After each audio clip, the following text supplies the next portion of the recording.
Hey internet, good morning. A lovely day here today. Really feel summer just round the corner when it's like this, can't you? This really is just a quick video. I know I always say that, but this really is just a quick video. I haven't really been very well this week. I'm not very well at the moment, so I don't think I'll be doing any work for the next couple of days on the bike. But I picked the tank up from the chemical stripping place. I'll drop the details below. I think the guy's name's Clegg. He's a top bloke, he really is. And I just wanted to share the results with you. Now it's back from the chemical stripping, chemical dipping.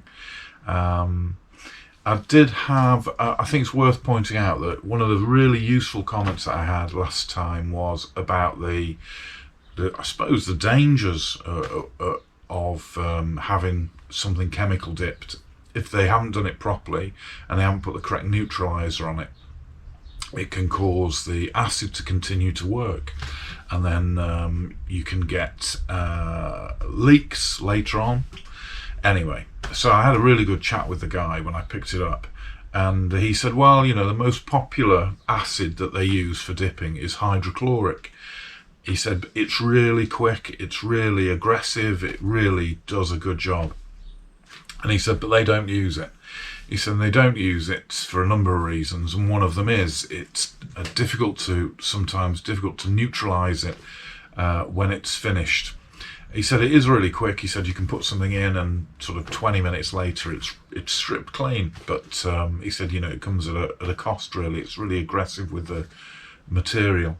So they use I can't remember what he said. He was coming out with a lot of technical terms, but it was some sort of phosphorus reaction.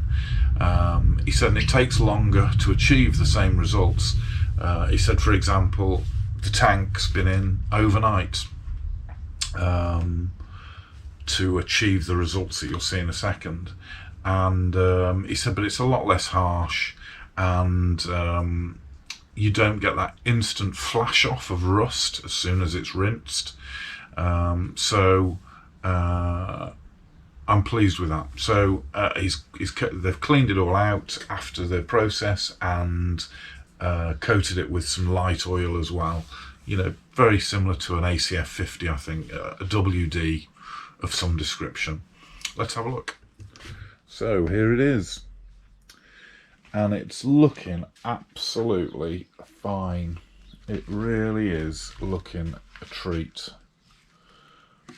The process itself it's just brought it up really, really well. And I mean, Clegg said that it's in really good condition. He said there was a slight skimming of, I can just feel a couple of uneven spots on the actual metal. But you know, as for repairs, there aren't any, are there? Let's just change the camera. There you go, that's maybe a little bit of a better angle. So they're just, you know, for a 6-year-old fuel tank, there's no big repairs. It's like I say, he said there was a little tiny bit of filler, but almost just like a skim of filler in a couple of areas, just to, well, I can only imagine it was maybe to, you know, really get a good finish on the metal. But no actual dents or repairs, so I'm really pleased with the condition of the tank. Right, let's just have a look underneath. Again, as you can see, it's really, really good condition. Now, let's focus on the bits that we know. So here, we've got a pinhole, got a couple of pinholes here, and you can see where the oil's been leaking out of it. Couple of little pinholes there. Let me just go along. Like I say, a couple of little pinholes there. Maybe on that back edge there. Yeah, there's a couple there. See that one there? One there. So, but yeah, there you go. You can see it there. But you know, certainly it's not in bad condition. Just coming around to the other side of the tank.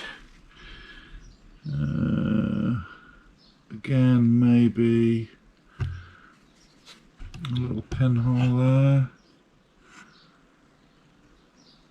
on that top part there. But again, other than that, looking really good. So I think it's made the decision for me that I'm just going to try a tank liner rather than have it welded up. I think I'm going to go with something like Paul 15. And he said give it a good flush out first, and like I say, they'd coated it with like a WD just to prevent any rusting.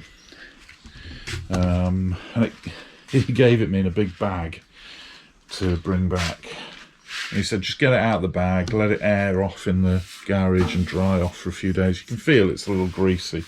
So we'll do the Paul 15, and then we'll I think what I'll do with the if there are any signs of the pinholes on this side, you know, just as imperfections in the metal, I'll just put a bit of a skimmer filler over them, because of course the inside of the tank will be being protected by the liner, and we'll go from there, and you know, get a bit of primer on it, and you know, maybe after the 96 hours drop a bit of fuel in it and just see what it does. But I'm sure it'll be fine.